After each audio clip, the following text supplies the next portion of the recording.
नमस्कार, welcome to daily affairs. मैं हूं ज्ञानेंद्र द्विवेदी। जब कोई भी सरकार वुमेन्स एम्पावरमेंट की बात करती है तो उसमें पॉलिसी की नियत और इम्प्लीमेंटेशन की ट्रांसपेरेंसी दोनों का होना जरूरी है। लेकिन जब एक ऐसी स्कीम जो खास तौर पर वुमेन्स को इकोनॉमिकली सशक्त बनाने के लिए डिजाइन की गई हो, उसमें अगर हजारों मेल्स फेक तरीके से उसका बेनिफिट उठा लें तो ये सिर्फ एक एडमिनिस्ट्रेटिव फेलोर का मामला नहीं होता, ये पूरे पॉलिसी फ्रेमवर्क की इंटीग्रिटी पर सीधा सवाल होता है। मध्य प्रदेश की लाडली बहना योजना की तर्ज पर महाराष्ट्र की लड़की बहन योजना को लेकर जो फैक्ट्स सामने आए हैं वो नॉर्मल नहीं हैं। 14,000 मेल्स ने फीमेल बेनिफिशियरी बनकर डॉक्यूमेंट सबमिट किए और सीधे सरकारी पैसा अपने अकाउंट्स में ट्रांसफ़र करवा लिया। और ये कोई पुराना मामला नहीं है, ये 2024-25 की एक नई स्कीम के इनिशियल मंथ की बात है।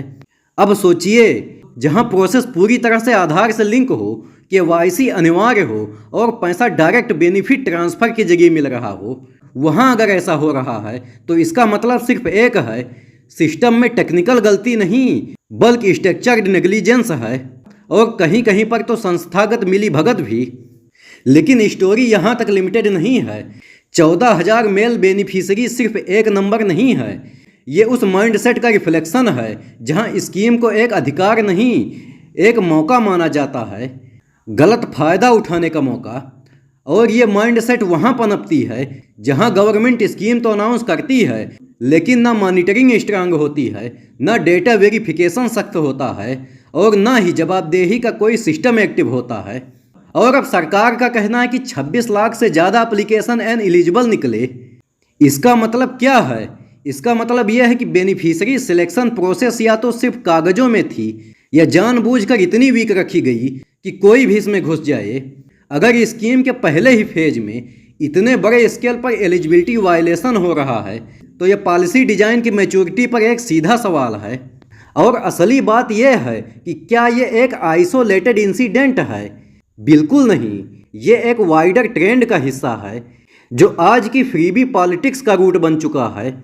चुनाव के टाइम स्कीमों की भरमार आ जाती है लेकिन उन स्कीमों का मकसद लॉन्ग टर्म ट्रांसफॉर्मेशन नहीं बल्कि short term vote bank politics होती है।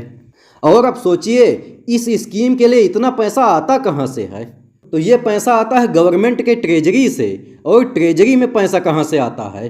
टैक्स पेयर्स से। और इंडिया में अभी भी सिर्फ 6 करोड़ लोग इनकम टैक्स फाइल करते हैं।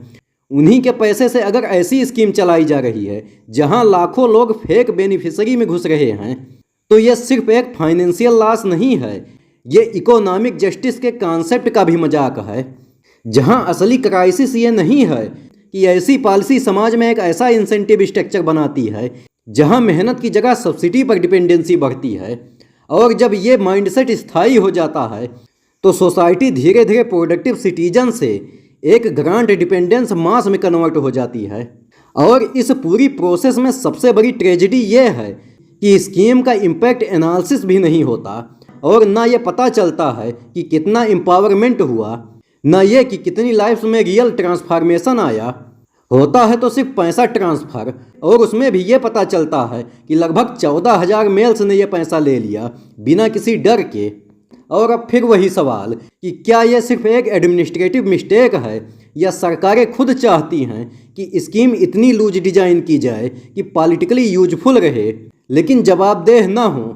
क्योंकि जब कोई स्कीम इतनी बड़ी हो जाती है कि उसमें हर तीसरा आदमी घुस सकता है तो फिर गलत बेनिफिशियरी निकालना खुद सरकार के लिए पॉलिटिकली रिस्की हो जाता है। पॉलिसी मेकिंग के लेवल पर भी अब ये सवाल उठना जरूरी है, क्या हम एक ऐसे दौर में पहुंच चुके हैं जहां स्कीम का मकसद एम्पावरमेंट नहीं बल्कि पॉलिटिकल स्टेनेबिलिटी है? अगर हाँ तो असली नुकसान उन्हीं लोगों का होगा जिनके लिए ये स्कीम बनती है, यानी महिलाएं, गरीब तबके, हाशिए पर खड़े समुदाय। और सबसे जरूरी बात, ये घटना सिर्फ महाराष्ट्र तक सीमित नहीं है, राजस्थान, तमिलनाडु, तेलंगाना, दिल्ली, हर जगह यही हो रहा है। और अगर केंद्र भी यही पैटर्न अपनाता रहा तो आने वाले सालों में हम एक ऐसे नेशन बन जाएंगे जहां स्कीम्स तो हजारों होंगी लेकिन उनका इम्पैक्ट जीरो या निगेटिव होगा। इसलिए वक्त आ गया है कि इस पूरे फ्रीबी नैरेटिव का फुल रिव्यू किया जाए। हर स्टेट और सेंट्रल लेवल स्कीम का सिर्फ फाइनेंशियल ऑडिट नहीं बल्कि सोशल आउटपुट ऑडिट होना चाहिए। और जो लोग स्कीम्स का मिसयूज करते हैं उनके खिलाफ सिर्फ रिकवरी नहीं बल्कि लीगल एक्शन भी हो, क्योंकि कोई भी देश स्कीम से नहीं बनता, वो बनता है पॉलिसी की नीयत, उसकी ट्रांसपेरेंसी और उसकी जवाबदेही से। वीडियो के अंत में मैं आपसे क्वेश्चन पूछूंगा कि कौन सा देश G7 समूह में शामिल नहीं है। ए पर कनाडा, बी इटली, सी चाइना और डी जापान।